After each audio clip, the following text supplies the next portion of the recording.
Nós não devemos desprezar os pequenos começos.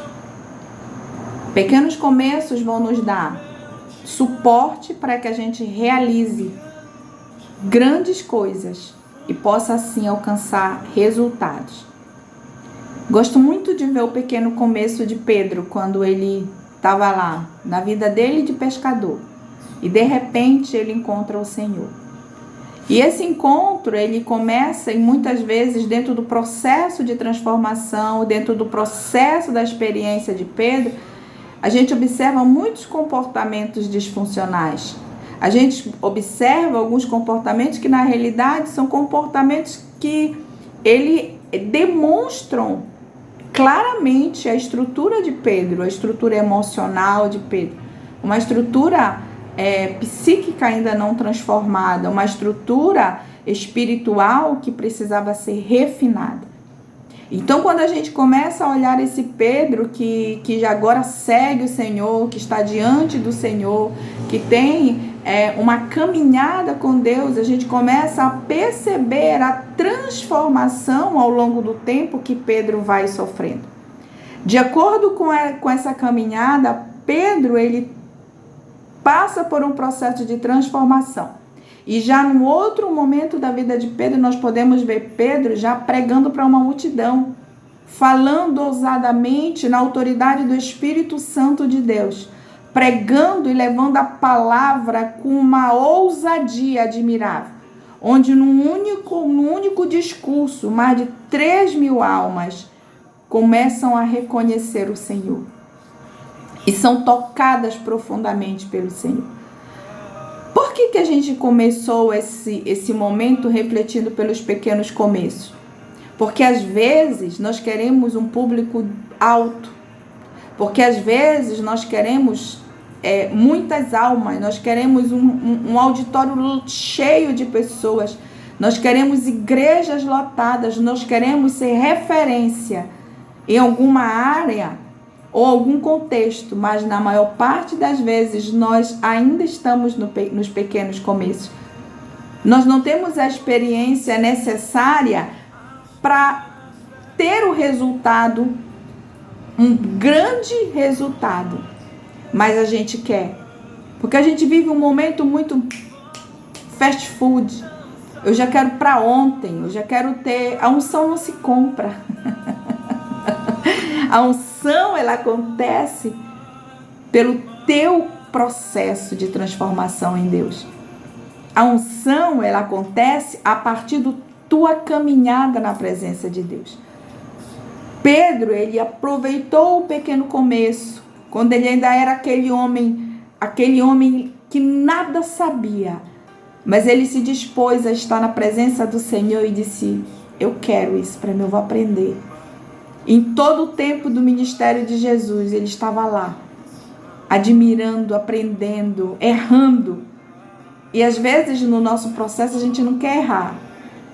Não tem como. Às vezes, alguns aprendizados mais rápidos e mais fortes das nossas vidas, às vezes eles vêm por um erro. Por incrível que pareça, errando a gente aprende muito mais rápido. E a gente, às vezes, quer um processo assim, imediato, urgente, de flash. Não existe processo rápido e imediato. Existe relacionamento. E o relacionamento, ele se dá pela intimidade. Ele se dá pela entrega. Ele se dá pela disposição. Ele se dá pelo tempo que nós nos colocamos na presença do Senhor, para que Ele possa, a partir disso, transformar a nossa vida. E essa transformação, ela vem nesse processo a partir de experiências que nós temos com Deus. Às vezes, a nossa falta de experiência com Deus, elas nos colocam em alguns níveis de fé, alguns níveis que não são bons, porque nós não temos essa experiência.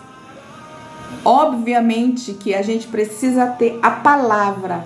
Ela é o nosso referencial teórico, ela é a nossa bússola, ela é a nossa direção, porque tudo já está escrito nela. aliada à palavra, nós precisamos ter essa caminhada de entrega, essa caminhada de experiência, essa caminhada de relacionamento, porque se eu não tiver essa caminhada, se eu não tiver esse entrosamento, essa experiência relacional com o Senhor, algo na minha vida precisa ser revisto, algo na minha vida precisa ser analisado, porque eu preciso sim ter essa experiência. Porque Pedro, o processo dele de transformação foi na caminhada, foi na experiência que ele teve, errando. Quando muitas vezes eu fico pensando na questão emocional de Pedro, quando ele ouviu o Senhor dizendo assim: para trás de mim, Satanás.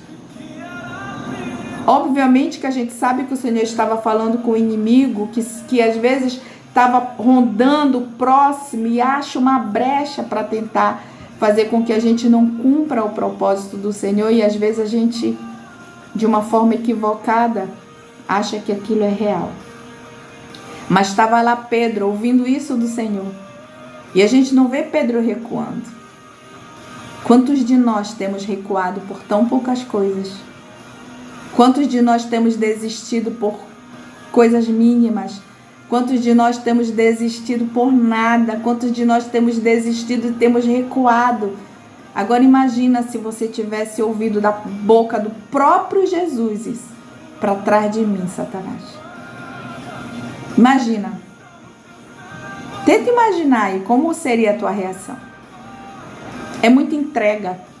Eu não vejo outra coisa na vida de Pedro a não ser muita entrega, muito amor, muita devoção. E tudo isso é o que nós precisamos ter com o Senhor. Entrega, amor, devoção. Porque Pedro, ele era um dos improváveis. Quem era o Pedro?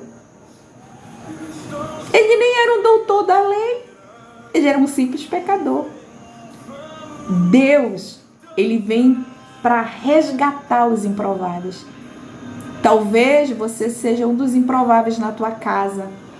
Talvez você seja um dos improváveis no meio do teu trabalho. Talvez você seja um dos improváveis no meio da tua igreja. Talvez você seja um improvável e as pessoas olhem para você e talvez nem acredite no teu potencial. Mas eu quero dizer para você nesse momento que Deus acredita em você. Deus acredita no seu potencial. Deus acredita em você e Ele está recrutando você, que é um improvável, para ter um relacionamento com Ele. Um relacionamento de entrega, um relacionamento de amor, um relacionamento de vida. E quando você começar a entender isso, e você começar a viver esse processo de transformação em Deus, a partir da experiência relacional que você vai ter com Ele, você vai deixar de ser o improvável. Porque você vai começar a dar frutos. E frutos que permaneçam. Fica na Shalom do Senhor. Que Deus te abençoe.